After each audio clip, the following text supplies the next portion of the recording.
स्वप्नात रंग भरताना भाग 72. लेखिका पिहू शिर्के. शब्दसखी.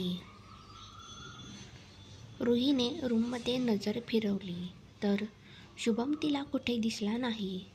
मग रुही गॅलरीमध्ये गेली तर शुभम रेलिंगला टेकून एकटक समुद्र बघत होता. रुही हळूहळू चालत शुभमजवळ जाऊन उभी राहिली. मस्त दिसत आहे ना समुद्र. या लाटांचा आवाज किती छान वाटत आहे, एखाद्या संगीतासारखा. शुभम एकटक बघत रुहीला म्हणाला आणि बोलत बोलतच रुहीचा हात धरून तिला आपल्यासमोर उभं केलं. आता कसं बरं? हा समुद्र, त्याच्या लाटा, हे चंद्र तारे आणि माझा चंद्र सगळे एकाच फ्रेममध्ये आले आहेत. शुभम रुहीकडे एकटक बघत म्हणाला. पण शुभमचं बोलणं ऐकून रुही मात्र कमालीची लाजली. आता पुढे रत्नागिरीच्या निळाशार समुद्रकिनाऱ्यावर शुभमचा आलिशान बंगला दिव्यांनी उजळलेला होता. समुद्राच्या लाटांचा मंद आवाज वातावरणात एक वेगळीच शांतता निर्माण करत होता. लग्नानंतरचा तो पहिलाच क्षण आणि रुहीसाठी तो क्षण स्वप्नातल्यापेक्षा अधिक सुंदर होता. तू माझ्या आयुष्यात परत आलीस, हीच माझ्यासाठी सर्वात मोठी गोष्ट आहे. शुभम हलकंसं वाक्य रुहीच्या डोळ्यात अश्रू घेऊन आलं. तिच्या मनातला प्रत्येक दुरावा, प्रत्येक भीती त्या शब्दांमध्ये विरून गेली. शुभमने तिचा हात हळूवार धरला, जणू पुन्हा एकदा वचन दिलं, यावेळेस कायमचं साथ देण्याचं.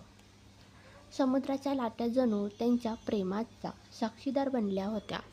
खोलीत मंद संगीत आणि मेणबत्त्यांच्या उजेडात दोघांचं एकमेकांकडे ओढल्या जाणारं प्रेम अधिकच गहिरं होत गेलं. रुहीच्या गालांवरची संकोचाची लाली शुभमच्या डोळ्यात उमटली. त्याने तिच्या कपाळावर अलगद चुंबन घेतलं, जणू तिला आयुष्यभराची सुरक्षा देत होता. गॅलरीत रुही रेलिंगला टेकून लाटांकडे बघत होती. तिच्या केसात वारा खेळत होता आणि त्या क्षणी ती इतकी मोहक दिसत होती की शुभमची नजर तिच्यावरून हलत नव्हती. रुही, शुभमच्या आवाजात आज पहिल्यांदाच प्रेम आणि आपलेपण मिसळलेलं होतं. ती काही बोलली नाही, फक्त नजर खाली केली. पुढच्या क्षणी शुभमने हळुवारपणे तिला आपल्या बाहूत घेतलं. रुहीचा श्वास जलद झाला. तिला काही कळायच्या आतच त्याने तिला उचलून घेतलं. चांदण्यांच्या प्रकाशात समुद्राच्या साक्षीने शुभम तिला हळूहळू आतल्या खोलीकडे घेऊन गेला. गुलाबाच्या पाकळ्यांनी सजवलेल्या बेडवर त्याने तिला अलगद ठेवली.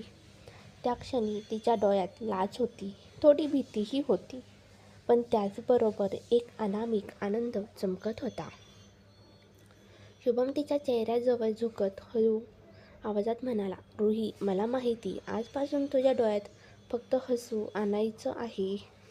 रुहीने नजर खाली घालून हलक्या आवाजात उत्तर दिलं, तुमच्याकडून मोठं काही नको शुभम, फक्त इतकंच हवंय की पुन्हा मला कधी एकटं सोडू नका. बोलतानाही रुहीच्या डोळ्यात हलकेसे अश्रू आलेच होते. तिच्या आवाजातली निरागसता आणि भीती पाहून शुभमच्या मनात एक वेगळाच भाव उमटला. त्याने तिचा हात हातात घेतला आणि अलगद ओठ टेकवत म्हणाला, आजपासून तुझा प्रत्येक क्षण माझ्या मिठीत सुरक्षित असेल. रुही म्हणाली. शुभम तिला हलकीशी मिठी मारत रुहीला म्हणाला. बाहेर समुद्राच्या लाटा अजूनही किनाऱ्याला धडकत होत्या. त्या आवाजात जणू एक ताल होता, शुभम रुहीच्या हृदयाच्या ठोक्यांशी मिळणारा. खोलीतल्या मेणबत्त्या हलक्या झुळुकीने डोलत होत्या आणि त्यांच्या सावल्या भिंतीवर जणू एकत्र नृत्य करत होत्या. शुभमने हळूवार तिच्या कपाळावर ओठ टेकवले. शुभम, मला खरंच असं वाटतंय हे स्वप्न आहे, पण जर हे स्वप्न असेल तर मला कधीच जागं करू नका. रडक्या आवाजातच रुही शुभमला म्हणाली. शुभम हसला. तिचा चेहरा आपल्या हातात घेत म्हणाला, नाही रुही, हे स्वप्न नाही. ही आपल्या नव्या आयुष्याची सुरुवात आहे. आता माझी प्रत्येक सकाळ तुझा चेहरा पाहूनच होईल. त्या क्षणी तिच्या डोळ्यातली लाज नाहीशी झाली. लाजरीशी रुही हळूच त्याच्या मिठीत शिरली. शुभमनेही तिला आपल्या छातीशी घट्ट कवटाळून घेतलं. रुही अजूनही शुभमच्या मिठीत लाजत शिरली होती. काही क्षण शांतता पसरली. फक्त त्यांचे श्वास एकमेकांना जाणवत होते. रुही, तुला माहीत आहे का, तुझ्या या शांत स्वभावानेच मला हरवून टाकलं. तू बोलत नाहीस, पण तुझ्या डोळ्यांनी हजारो गोष्टी सांगितल्या आहेत मला. हळू आवाजात शुभम रुहीला म्हणाला. तुम्हाला माझ्या डोळ्यातील अश्रू दिसले नाहीत का आधी? रुही हसली. त्याच्या छातीवर हलकीशी थाप मारत हसतच म्हणाली. शुभम काही क्षण शांत राहिला. नंतर तिचे केस सावरत अलगद म्हणाला, दिसले होते, पण त्यावेळी मी स्वतःलाच हरवून बसलो होतो. आज मला तुझ्या प्रत्येक अश्रूसाठी माझ्या मिठीत शांती द्यायची आहे. रुहीच्या डोळ्यात पाणी आलं, पण यावेळी अश्रू वेगळे होते, आनंदाचे. माझं खरं नशीब म्हणजे आजचा क्षण शुभम. मला यापेक्षा काहीच नको. डोळे मिटत रुही म्हणाली. शुभमने तिच्या कपाळावर चुंबन घेतलं आणि कुजबुजला. आतापासून तुझं प्रत्येक हसू माझं ध्येय असेल. रुही लाजून त्याच्या खांद्यावर चेहरा लपवते. तो तिला घट्ट मिठीत घेतो. खोलीतील गुलाबांचा सुवास, समुद्राच्या लाटांचा गूढ आवाज आणि त्यांचे हृदयाचे ठोके या सगळ्यांनी त्या क्षणाला एक अनोखं सौंदर्य दिलं. त्या रात्री त्यांचं संभाषण शब्दांपेक्षा अधिक शांततेत, नजरेत आणि स्पर्शात व्यक्त होत राहिलं. शुभमच्या मिठीत हरवून गेलेली रुही आता पूर्णपणे त्याच्यासमोर खुली झाली होती. तिच्या डोळ्यातली भीती आता विरून गेली होती. फक्त लाज आणि विश्वास शिल्लक होता. शुभमने तिच्या गालावर हळूवार हात फिरवत पुन्हा तिचे ओठ आपल्या ओठांवर अलगद घेतले. हा चुंबन आधीपेक्षा खोल, जास्त उत्कट होता. रुहीच्या श्वासांचा वेग वाढत होता. तिने आपले हात हळूच शुभमच्या गळ्याभोवती गुंफले. त्या स्पर्शाने शुभमच्या अंगावरही रोमांच उभे राहिले. त्यांच्या शरीराची उष्णता आता एकमेकात मिसळू लागली होती. शुभम, मला आज पहिल्यांदा जाणवते की तुम्ही खरंच माझे झाले आहे, रुही हळू आवाजात शुभमला म्हणाली.